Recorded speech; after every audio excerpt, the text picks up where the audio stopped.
গতকাল দেখলাম ভাঙড় বিধানসভার বামুনিয়া গ্রামে এক কাঁঠাল মালিক স্ট্রোক করে মারা গেলেন, গরু বিক্রি হয় না বলে। বিষয়ে কি বলবেন? শুভেন্দু অধিকারী মহাশয় বিজেপি মুসলমানদেরকে টাইট দিতে চাইছে, কিন্তু ব্যাপারটা হচ্ছে মুসলিমদেরকে টাইট দিতে গিয়ে হিন্দু ভাইরাও আজকে ক্ষতিগ্রস্ত হচ্ছে। আমরা যতটুকু জানি, যে গরুগুলো আসে জবা করার জন্য, বলির জন্য, কুরবানির জন্য, বেশি অংশ আছে উড়িষ্যা, বাঁকুড়া, ঝাড়গ্রাম এদিক থেকে। সেই কারা লালন পালন করে, কারা বড় করে, দেখলে দেখা যাবে 80% আমার নন মুসলিম ভাইরা পড়ি। তারা বছরে এই দিনটার অপেক্ষায় থাকে, কুরবানির উৎসবের অপেক্ষায় থাকে, বছর বছর ধরে গরু লালন পালন করে বিক্রি করে যে উপার্জন হয়, এই ধরনের খবর পাওয়া যাচ্ছে। মেয়ের বিবাহ থেকে শুরু করে আনুষঙ্গিক এই টাকাটাকে কাজে লাগায়। বিজেপি সরকার যেভাবে দমন পীড়ন করছে প্রশাসনকে কাজে লাগিয়ে, এতে ক্ষতিগ্রস্ত সেটা শুধু মুসলমানরা হচ্ছে না, মুসলমানদের অল্টারনেটিভ আছে। খাসি, ছাগল তারা কুরবানি করলে, তাদের কুরবানি জবা করলে কুরবানিটা তাদের হয়ে যাবে। কিন্তু যারা গরুগুলোকে লালন পালন করে বড় করলো, খাওয়ালো, একটা গরুর পিছনে 20,000 30,000 টাকা ইনভেস্ট করলো, যেটা 1 লাখ টাকায় বিক্রি করবে, তারা আজকে কোথায় যাবে? এই চিন্তায় চিন্তিত হয়ে ভাঙড় বিধানসভায় বামুনিয়া গ্রামে আপনি যেটা বলছেন হার্ট অ্যাটাকও করেছে, তা নাকি বেশ কত টাকা লোনও আছে, অনেকেই ধরনের আছে। তারা এখন কোথায় যাবে? এখন দেখার বিষয় যে 1950 সালে যে আইন আছে, সেই আইনের 12 নম্বর ধারাটাকে উল্লেখ করে রাজ্য সরকার ছাড় দেয় কি দেয় না, সেই মর্মে আমি দ্বারস্থ হচ্ছি তাদের কাছে হব। আমি আশা করব সেটা ছাড় দেবে। মানুষের রুজি রুটি এখানে যুক্ত আছে।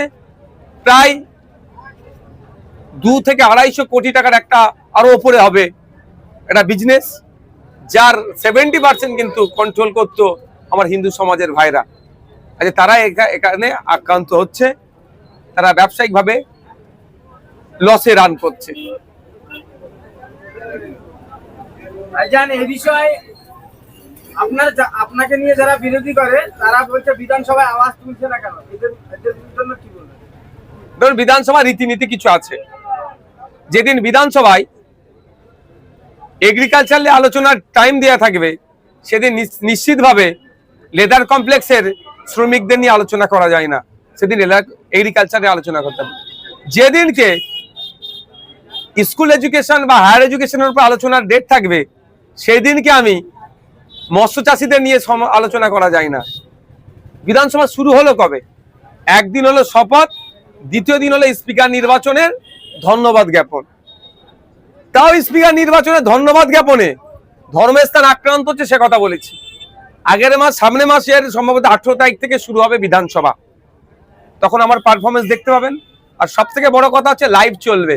আমার তো বিশাল সুবিধা হয়েছে, কার কতটা অসুবিধা হলো জানি না, আমার বিশাল সুবিধা হলো। আমি বিধানসভার মধ্যে গিয়ে কি বলি ভাঙড়ের মানুষের কথা, রাজ্যের মানুষের কথা, আর তাহলে এটা ডাইরেক্ট ভাঙড়ের মানুষ দেখবে, রাজ্যের মানুষ দেখবে। যারা সমালোচক আমাকে নিয়ে সমালোচনা করছে, তাদের সমালোচনা করে যদি সংসার চলে, একটু বেশি করে সমালোচনা করুক। এই যে একের পর এক যে আইন, নতুন আইন আনছে, তাতে করে সাধারণ মানুষের যে সমস্যাগুলো বাড়ছে, এটা নিয়ে কি বলবেন? নতুন আইন কোনগুলো বলুন? আমি একটু ভাই স্পষ্টবাদী, মুখ কাটা ছেলে, ভুলকে ভুল, ঠিককে ঠিক বলবো। বলুন কোনটা নতুন আইন আছে? 14 বছরের নিচে গরু কুরবানি দেওয়া যাবে না। এটা কবেকার আইন জানেন? তাহলে 1950 সালের আইন আছে, দেখুন। বরঞ্চ প্রশ্ন করুন 15 বছরের দিদি, তার আগে সরকারগুলো কেন এগুলোকে অ্যামেন্ডমেন্ট করেনি? এই আইনের অ্যামেন্ডমেন্ট করা যেত, ইচ্ছা করে করেনি। মুসলমানদেরকে শুধু ঝুলিয়ে রেখেছে কাগজে কলমে, মুসলমানদেরকে সঠিকেরা হতে দেয়নি। হ্যাঁ, ডিস্টার্ব করেনি, আটকায়নি, ঠিক কথা। কিন্তু আইনটা 1950 সালের আইন, 2018 সালের এর উপর একটা মামলা হয়েছিল। তো প্রশ্ন এখানে করুন যে 15 বছর তোমরা সরকার চালালে এই আইনের সংশোধন করলে না কেন? বিজেপি সেই আইনটাকে একটু কঠোরভাবে পালন করানো বলছে। ব্যাপারটা হচ্ছে কি জানেন, সব পাখি মাছ খাই, মাছরাঙার দোষ হয়। কোন সরকারি মুসলমানদের তারা দীর্ঘদিনের জন্য একটা ভালো জায়গা পেয়ে যাক, ঠান্ডা মাথায় কাজ করুক এটা দেবে না, সবসময় প্রেসারে রাখার চেষ্টা করে। আর বলুন নতুন আইন কোনটা বলুন, জানতে হবে সমাজকে। আইনটা 1950-এর, কেন এতদিন অ্যামেন্ডমেন্ট করা হলো না? যারা সরকারে আছে তাদেরকে ছিল, তাদেরকে আগে প্রশ্ন করুন। বলুন। এসআইআর থেকে যাদের নাম বাদ গিয়েছে আগামী দিনে কি তাদের জন্য আন্দোলন হবে? আগামী 20 তারিখ বেলা 2:30 থেকে শিয়ালদা স্টেশনে জমায়েতের কথা বলছি। আসুন আপনারা, যাদের নাম বাদ গিয়েছে বা যারা শুভবুদ্ধি সম্পন্ন মানুষ, নির্বাচন কমিশনের অফিস, সিও অফিস পর্যন্ত যাব, হবে তো আন্দোলন। এবং মাঠে ময়দানে আন্দোলন হবে গণতান্ত্রিক প্রক্রিয়ায়, কোর্টের আন্দোলন হবে আইনি লড়াই। আর কারো কিছু কোশ্চেন? সেগুলো কিছু কোশ্চেন থাকলে করতে পারো, তার ফটাফট। মুঠ উপরে লোক বসে আছে, মা 2 মিনিট নেবো আমি। না এখানে কোশ্চেন করো না, 2 মিনিট নেবো। আজকে লোক বসে আছে ওপরে, অনেক দোকানদারের আছে না, করো না তুমি। একটা প্রশ্ন করেছে বিভিন্ন জায়গায় নাকি মাইক বন্ধ করে দিচ্ছে। আমি একটা কথা বলবো, কারো রাইট নাই মাইক বন্ধ করার। সাউন্ড পলিউশন, শব্দ দূষণের মাত্রা বিভিন্ন জায়গাতে, কমার্শিয়াল এরিয়া আছে, ইন্ডাস্ট্রিয়াল এরিয়া আছে, সাইলেন্স জোন আছে, 4টে জোনে ভাগ করা আছে। কলকাতা হাইকোর্টের 65 ডেসিমেলের নিচে বাজানোর কথা বলা আছে। সুতরাং কোন জায়গায় কেউ যদি গিয়ে বলে মাইক বন্ধ করো ধর্মস্থানের, সে ভুল কথা বলছে। তাকে সঙ্গে সঙ্গে বলুন কোন আইনের পরিপ্রেক্ষিতে বলছে। হ্যাঁ, যদি বলে 65 ডেসিমেলের নিচে রাখো, ঠিক কথা তিনি বলছেন। সুতরাং আর একটা কথায় অহেতুক আতঙ্কিত হয়ে আমার ফোনে প্রচুর ফোন এসছে, অমুক গ্রামের নাকি মাইক নামিয়ে দিয়েছে, তমুক পাড়ার নামিয়ে দিয়েছে। আমি অনুরোধ করছি, এইটা আতঙ্ক ছড়ানো হচ্ছে। আপনি নিজে গিয়ে দেখুন তো সেই পাড়ায় মাইক নামিয়েছে কি নামাইনে। ওই গ্রামে আপনি জানতো, কার কথা শুনে আপনি ফোন করছেন আমাকে, কাউকে ফোন করছে, আতঙ্কিত হবেন কেন? শুনেন, দেশ চলবে, রাজ্য চলবে কারো কথাই নয়, সংবিধানের কথাই, আইনের কথাই। আইন সেখানে বলা হচ্ছে কি 65 ডেসিমেলের নিচে। 65 ডেসিমেলের উপরে উঠলে সাউন্ড দূষণ হবে। আমরা সাউন্ড দূষণের পক্ষপাতী নয়। আর মসজিদের মাইকের আজান আমি যদি বলেন 65 এর নিচে থাকে। বলছি ভাইজান, আজকে আমরা গ্রাউন্ড রিপোর্ট করলাম, সেখানে দেখলাম যে আপনারই বিধানসভার চালতেবেড়িয়া অঞ্চলের বামুনিয়াতে হিন্দু গরু ব্যবসায়ীরা তারা রীতিমতো ক্ষতিগ্রস্ত হচ্ছে তো, আক্রান্ত, এবং তারা বারবার অনুরোধ করছে সরকারের কাছে যে এই যে পশু বলি দেওয়ার ব্যাপারে যে সরকার নিয়ম করেছে, সেই নিয়ম শিথিলতা এনে কুরবানি করতে দেওয়া হোক। না হলে তাদের গরু বিক্রি না হলে তাদের ভিটে মাটি সব ছাড়া হবে, তারা প্রচুর টাকা দেন। শুধু আমাদের ভাঙড় বামুনিয়া গ্রামের ব্যবসায়ী নয়, ব্যবসায়ীদের যদি ধর্মীয় পরিচয় দেখেন তারা হিন্দু। আমি আপনাকে বলছি, এই গরু ব্যবসার সাথে 70% সরাসরি যুক্ত আমার হিন্দু সমাজের মানুষরা, যারা গরুটাকে লালন পালন করে বড় করছে। যারা মেন উৎপাদন করছে তারা 70%-এর অধিক। ম্যাক্সিমাম গরু কোথা থেকে আসছে জানেন? ঝাড়গ্রাম, আমরা যতটুকু যেগুলো জানি, বাঁকুড়া, পুরুলিয়া, ওদিকে উড়িষ্যা। যদি জনসংখ্যার অনুপাত দেখেন, ওখানে মুসলিম ওখানে পার্সেন্টেজ কত, কোনো জায়গায় 5, 7, 10 এইরকম। কারা উৎপাদন করছে? আর হিন্দু সমাজের মানুষেরা, তারা আজকে ক্ষতিগ্রস্ত হচ্ছে। এই যে একটা ইন্ডাস্ট্রি, এই ইন্ডাস্ট্রির হেভি ক্ষতিগ্রস্ত হবে আমার হিন্দু সমাজের মানুষেরা। তারা আজকে আতঙ্কিত। লোন নিয়ে তারা গরু নিয়ে এসেছিল বাঁকুড়া থেকে, লোন নিয়ে আপনার গরুর খাবার টাবার জোগাড় করেছিল, আজকে যাবে কোথায়? আর একটা কথা বলছি, বিশ্বভারতীতে একটা গবেষণা হয়েছিল, পশ্চিমবাংলায় সব যে গরুগুলো আছে, এই গরু এর ঘাস বা খাওয়ার জায়গা যত গরু আছে তার পরিমাণে কম। বুঝতে পারছেন আমি কি বলছি? তাহলে এই এত যদি গরু থাকে, তাহলে গরু না খেতে পেয়ে ক্ষতিগ্রস্ত হবে। এই অনেকটা বিষয় আছে।